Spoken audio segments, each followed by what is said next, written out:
வந்து எப்படி போகிறதுன்னு தெரியாமல் யோசிச்சுட்டு இருக்கும்போது வந்து ஸ்ருதி வந்து நீங்கள் போகலாம், உங்களை வந்து முத்து வந்து கார்னர் பண்ணவே கூடாது, அவர் சொல்கிறதுக்கு இதில் ஒன்றுமே கிடையாது, அவர் சொல்கிறத நீங்கள் கேட்க வேண்டிய அவசியமும் கிடையாது, நீங்கள் போங்க, அவர் யார் உங்களுக்கு ஆர்டர் போடுறதுக்கு அப்படின்னு நம்மலாம் பேசி விட்றாங்க. இதனால் வந்து சரி ஓகே அப்படின்னு சொல்லிட்டு கிளம்புறாங்க. இங்கே வந்து என்ன பண்ணுறாரு, முத்து வீட்டுக்கு வராரு. வீட்டுக்கு வந்தோன்னே வந்து விஜய் என்ன பண்ணுறாங்க, இதை போட்டு கொடுத்துட்றாங்க. அவங்க எங்கே இருக்கா, அவங்க தம்பிக்காக போயிருக்கா அப்படின்னு நம்ம சொல்லிடுறாங்க. 2 பேருக்குள்ள பிரச்சனை வரணும்னு சொல்லிட்டு விஜயா வந்து பிளான் பண்ணி பண்ணுறாங்க. இதை கேட்ட முத்து வந்து செமையாக டென்ஷன் ஆயிரு. நேராக மீனா இருக்க இடத்துக்கு போகிறாரு. மீனா எல்லாருக்கும் கூழ் கொடுத்துட்ருக்காங்க. அப்போ முத்து வந்து அந்த கூழ் கொடுக்குற டம்ளரை அந்த வாங்குறாரு. வாங்கி வந்து வச்சுட்டு கையில் பார்க்குறாரு. பார்த்தோன்னா ஐயோ போச்சு, இவர் வந்துட்டாரு, என்னென்ன பிரச்சனை ஆக போகுது தெரியலையே, ரொம்ப பயமாக இருக்குது, இப்போ எல்லாரும் முன்னாடி என்ன பண்ண போகிறாரு தெரியலையே அப்படின்னு சொல்லிட்டு மீனா யோசிக்கிறாங்க. உடனே அந்த கூடை வாங்கிட்டு நான் வந்து இங்கே உங்கள் வீட்டில் தான் ஒரு ஆளாக தான் நான் வரக்கூடாது, ஆனால் இங்கே இருக்க வந்து கோயிலுக்கு வர ஆளாக நான் வரலாம்ல அப்படின்னு சொல்லிட்டு அந்த கூடை வாங்கி குடிக்கிறாரு. உடனே வந்து முத்துவை பார்த்துட்டு எல்லாரும் மாப்பிள்ளை அப்படின்றாங்க. வந்து மீனாவோட அம்மா அதுக்கு எதுவும் சொல்லாமல் அமைதியாக வந்து விடு மீனா, உன்னோட மரியாதையை நான் காப்பாற்றிறேன், ஆனால் என்னோட மரியாதையை நீ வந்து தரையில் போட்டு உடைச்சிட்டல அப்படின்னு சொல்லிட்டு மனசு கஷ்டப்பட்டு அங்கேருந்து போகிறாரு. அதை பார்த்து வந்து மீனா மனசு கஷ்டப்படுறாங்க. நான் அப்போவே சொன்னேன் இல்லைம்மா வரமாட்டேன்னு சொல்லிட்டு, கேட்டிங்களாம்மா நீங்கன்றாங்க. இப்போ என்னடி பண்ணுறது, மாப்பிள்ளை கோச்சிட்டாரு இல்லைம்மா, கண்டிப்பாக கோச்சிக்கிட்டாரு, நான் என்ன பண்ண போகிறேன்னு தெரிலம்மா அப்படின்னு சொல்லிட்டு, சரி நான் வரேம்மா அப்படின்னு சொல்லிட்டு கிளம்புறாங்க. ஐயோ என்ன போகுதுன்னு தெரியலையே சொல்லிட்டு மீனாவோட அம்மா வந்து சந்திரா வந்து பயப்படுறாங்க. முத்து வந்து வருவாருன்னு சொல்லிட்டு பார்த்துட்டே இருக்காங்க. மீனா லாஸ்ட்டாக வந்து ரொம்ப லேட்டாக வராரு. அதுவும் வந்து ஃபுல்லாக ட்ரிங்க்ஸ் பண்ணிட்டு வராரு. அதெல்லாம் பார்க்குற வந்து மீனாக்கு என்ன பண்ணுறதுனே தெரியல.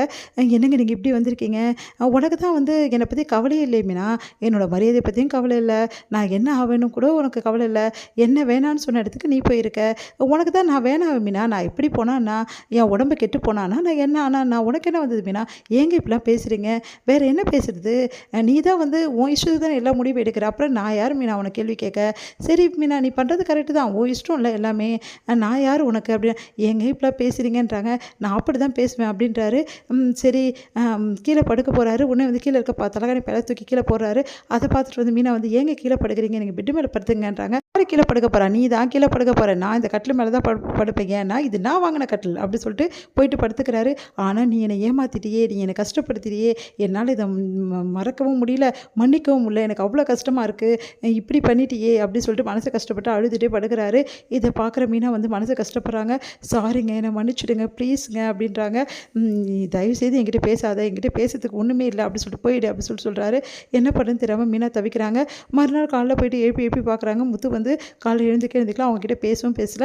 காலையில் எழுந்து அவர் பாட்டுன்னு வந்து சாப்பிடாம கொள்ளாமல் வந்து சவாரிக்கு கிளம்பி போயிடுறாரு. இதனால் மீனா மனசு கஷ்டப்படுறாங்க. இவங்க 2 பேரும் வந்து சண்டை போட்டுக்கினாங்களா, எனக்கு எவ்வளோ சந்தோஷமாக இருக்குது இதை பார்க்கறதுக்கு அப்படி சொல்லிட்டு விஜயா ரொம்ப சந்தோஷப்படுறாங்க. இந்த வீட்டில் இன்னும் என்னென்னலாம் நடக்க போதோ, இதுவும் நல்லா தான் இருக்குன்னு சொல்லிட்டு விஜயா சந்தோஷப்படுறாங்க. இதையெல்லாம் பார்த்துட்டு அண்ணாமலை மனசு கஷ்டப்படுறாரு. மீனாவோட மனசை புரிஞ்சுக்காம முத்து ஏன் இப்படிலாம் பண்ணுறான்னு தெரியலையே, அவனுக்கு என்ன தான் பிரச்சனை அப்படி சொல்லிட்டு டென்ஷனாக வராரு. அடுத்து மீனாவை பார்த்துட்டு அண்ணாமலை வந்து தைரியம் சொல்கிறாரு, கவலைப்படாதம்மா, பிரச்சனை எல்லாம் சால்வ் ஆகிடும், கண்டிப்பாக வந்து முத்து உங்ககிட்ட பேசுவான் அப்படின்றாரு.